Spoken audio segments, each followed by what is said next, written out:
It's time we looked at what the charts are telling us. First up, let's invite all our guests. Sudarshan Sukari, Mitesh Thakkar and Prakash Gaba are ready to join us bright and early this Monday morning. Good morning to all three of you. Sudarshan, what does it look like? We seem to have put in a bit of outperformance in the last 2 days, Thursday and Friday, vis-a-vis Asian markets. Do you think we are good? The market is still good for the bulls? Good morning, Lata. Yes, it's surprising and interesting both. After that big decline in the US markets, the SGX Nifty suggests an open that is positive. It is good for the bulls because this outperformance seems to be consistent. So for 2 days last week, Thursday and Friday, the Nifty was in a narrow trading range.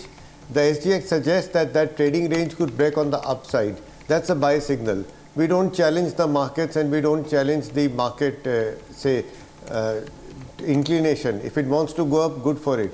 My only suggestion is the trade is to buy the Nifty above 10,840, give it 30-40 minutes to cool down in case it wants to reverse, which doesn't seem to be the case now, but anyway. So buy it around 10 a.m. and the levels are 10,850 is a conditional buy for the Nifty. So far as it is above that, you should be long and your stop should be 10,750. Just take the trade at 10 a.m. or after 10 a.m., not before. Oh. A similar story comes for the Nifty Bank. Okay. You buy the Nifty Bank above 26,950 and a stop at 26,700. Same rule, wait for 10 a.m. Okay, so... why do you say that though? Why 10 a.m.? I'm sorry? Why 10 a.m. and why not?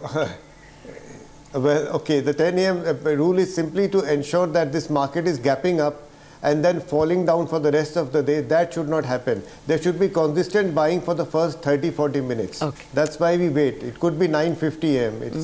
But just keep it at one point. Okay. Well, Mitesh Thakkar and Prakash Gaba also join in. Gentlemen, morning to both of you. Mitesh, what would your own stop loss be if you're recommending a long in this market? And do you also believe, like Sudarshan, that this market could break out on the upside now? Good morning. So I've been saying as much that the last 2-3 days of movement looks like more of sideways consolidation after the 500-point kind of rally which happened post the assembly election results and the RBI governor resigning from his post. Broadly, we have seen the market do an 80-point range, 10,830 to about 10,750, and my belief is that we are poised to break out on the upside. Most likely either today or tomorrow. So the idea should be to remain long, add longs as Sudarshan also highlighted once we get past 10,840, and in case we get dips, I think I would again be comfortable adding on to long positions closer to about 10,750, 760 zone. So as long as this 10,750, 730 levels are not being violated, I would stay positive and clearly maintain a long bias. Similarly on the Bank Nifty, 26,950, 980, once that is being taken out, I think another 350, 400 points could happen on the upside. Okay. Morning Prakash, are you also a bull today? Good morning. Well, so far to me the trend is still intact up and has not been compromised. It is at a place where it actually could turn. The bar that is generated on Friday tells me an indecisive bar, but I don't see weakness. It saw a good 500-point rally in the 3 trading sessions and it stayed there. That it signifies their strength. The targets that I had last week was 10,878 to 10,911. I think it's heading up there. It's a matter of time. So if we get a dips, those are buying opportunities. 10,750 seems to be a strong support zone to work with. So as long as it holds, it's upside. We could see some sideways action also, but my bias is on the upside. But when I look at the Bank Nifty, exactly similar is the case. The target that I have is beyond 27,000. I think it's going to 27,176. It's a matter of time. Same strength demonstrated there as well. And strong support in the vicinity of 26,500. There, if we could see a dip, perhaps we could sustain a dip for a few days, maybe. But looks like still it is up. Okay, let's talk about some stocks then. Last week, in fact this month, Indiabulls Housing Finance has been the biggest gainer. It's up 11%. It has Yes Bank for company, which is up almost about 7-odd%. Sudarshan, what would the stocks be on your list for this week, or for today rather? Well, it is for today, but I prefer to go with a little better quality. And starting with Dabur, which had a handsome gain on Friday and suggests that a continuation of that up move is likely. It's already broken out of a trading range. So Dabur is a buying opportunity. In fact, it's just joining Colgate and Hind Unilever in that.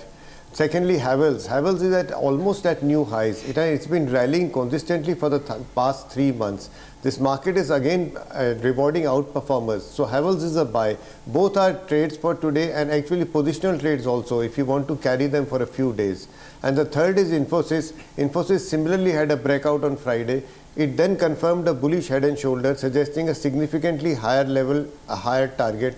So the three long trades are trades for the day and also positional trades. I have two intraday short sells, JSW Steel, which is falling apart. I don't know the reason, but metals are, I'm downbeat on metals anyway, and ICICI Prudential. I'm a little downbeat, I remain downbeat on NBFCs. Okay, fair enough. Well, actually, there is consumption in the air. There was an economist who told us that that's usually the case during election season. There still seems to be a lot of money floating around. So I can see that you have two consumption stocks. Mitesh, you have them too. You have Bajaj Auto. That's right. And autos, in fact, have done very well last week. Hero Motors and Bajaj Auto both doing very well. TVS and Eicher is kind of also catching up in. Bajaj Auto is now giving good continuation signals. Most likely will head towards targets of 2900. So that's a buy with a stop at 2785. NIT Tech, the intraday charts are quite positive. That's a buy with a stop just below 1120. Look for targets close to about 1180.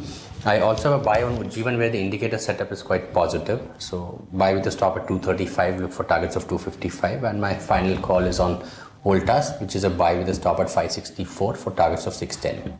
Okay, so a lot of buy calls coming in. Prakash, you would join that gang? Absolutely. 4 stocks and 4 all on the buy side. They are more of a creeping stocks, creeping strength, I would say. That I'll start with Berger Paints. That looks good. Looks like it's sustaining its strength. Targets on the upside in the vicinity of 330. Stop below 316 should be okay. I like Federal Bank. Looks good. Massive up move. Sustained its strength. Target on the upside 95. Stop below 88. Gale is another stock that I like. It looks like it's heading up to levels closer to 360 zones. Stop below 344. And finally, I too have NIT Tech. I think it's heading up. Shown its strength. Target on the upside 1175. Stop 1110. Okay, gentlemen, thank you very much. We are going to come back to you all with a lot more questions.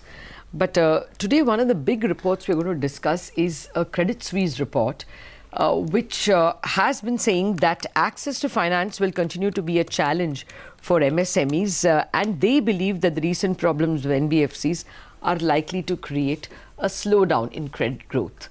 KK Mistry, the Vice Chairman and CEO of HDFC, joins us with his thoughts generally on the issue of NBFCs, HFCs, consumption. Mr. Mistry, good morning and thank you very much for kicking in this new week by picking up our call. Well, given what you have seen in the last few weeks, how significant will this constraint be, the funding constraint for NBFCs and HFCs? Well, I think let's understand how the genesis of how all this started. I think it all started a few years ago when there was so much of euphoria and so much of optimism in the country, and a number of new NBFCs and housing finance companies were set up during this period. Now, most of these NBFCs were set up with the prime objective of getting a good valuation. And that valuation was achieved by targeting a very strong growth. So year after year, you saw companies growing at 40, 45, 50% a year on their top line, on their balance sheet. Now, when you grow at this pace, you naturally tend to sacrifice some bit of your risk management processes and stuff like that. So a lot of that growth came out of short-term funding. So you use short-term funding to fund long-term assets, which normally would create a classic asset-liability mismatch and create problems straight away. But that never happened because there was so much of liquidity in the system that the short-term money kept getting rolled over from time to time. Now, all this came to a boil when ILFS started defaulting, and that created panic in the market for a short period of time. And in those few days, 3 or 4 days within ILFS's default, most of the analysts started writing out reports on what kind of leverage the NBFCs were taking, what kind of short-term liabilities they were using to fund their assets and stuff like that. And that created panic in the market because suddenly investors started seeing that there were NBFCs which had 12 times leverage and 15 times leverage with 25, 30, 35, 40% of the funding coming through short-term sources. And then credit lines completely dried up. So it's not surprising that the growth slowed down in the latter part of September and carried on up to October. But the good part is that in the last 2.5 odd months since this started, there's not been a single default. The government has acted very promptly, RBI also has acted promptly and ensured that there is no default in the system. And because of the fact that all these CPs that are mature have all got paid off on time, the confidence level in the market today is significantly higher than what it was in September. My sense is that over the next couple of months, as more of these CPs mature and I'm sure will get paid off on time, the confidence level will come back to pretty much normal by the time you get to March, April. So that's my prognosis on what happens. Okay, so the confidence will get back to normal over the next few months, perhaps. Mr. Mistry, good morning. Thanks for joining us. Given the fact that we have seen a crisis of confidence over the last few months for this sector, and we know that NBFCs have really been driving bulk of the incremental loans, what do you think the growth slowdown could be in the near term and the investment implications as the appetite for risk-taking returns? Well, I think in the very short term, if you were to look at the months of October and possibly November, the growth would show signs of weakening. October in particular, November would have been better than October, and to my mind, December would be better than November. January onwards, things hopefully will keep getting better every month till you get to March, and hopefully by the time you finish March and all the liabilities get paid off and or get renewed, confidence, 100% confidence will get restored. So credit growth should pick up over time. The immediate impact of the NBFC crisis would be a slowdown in NBFC lending, because many of the NBFCs in the months of October and November, and some of them even today, are really preoccupied with raising money to just pay off their existing liabilities and have not really been looking at any serious expansion in terms of new lending. Okay, we have just put behind a Reserve Bank meeting, and hence this question.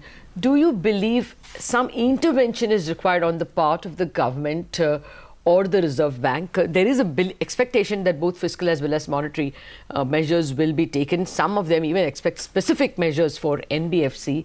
But given that the capex cycle has picked up and you are indicating that things will normalize, do you think it will be sorted out, say, by March? I mean, all these NBFC issues, or do you think intervention is needed, like a line of credit or something like that? Well, any government spending quickens the pace at which private sector spending would happen. So any increase in government spending, particularly for infrastructure projects which bring in long-term benefits, which bring in, create the basic infrastructure that is required for industries to grow, I think that results in expediting or quickening the pace at which private sector invests. Okay, any takeaways from the RBI board meeting, sir? I mean, no decision has been taken, but what's your own expectations now, given the fact that we have a new leader at the helm? I'm sure they would take into consideration some of the issues which have been, plaguing the market, the concerns between what the government has been asking for and what RBI has been sort of willing to give in. Even in the previous meeting, contrary to what was expected, I think the meeting went off reasonably well. There was some agreement on the next course of action, setting up committees and stuff like that. So I'm sure a path will be found where in the interest of both the government, the industry, private sector, as well as the concerns of RBI will be addressed. Okay, I just wanted to ask you your own take on private capex. I mean, we've seen it in capital goods companies, but what about real estate? Is there an improvement in, say, construction, in capital formation? My sense is that capex is picking up the measures taken by the government over the last couple of years, particularly in the real estate space, where they've encouraged so much of construction activity, fiscal benefits to developers, subsidy scheme to home buyers and stuff like that. I think that has really created a lot of construction activity, and this has led to more jobs getting created.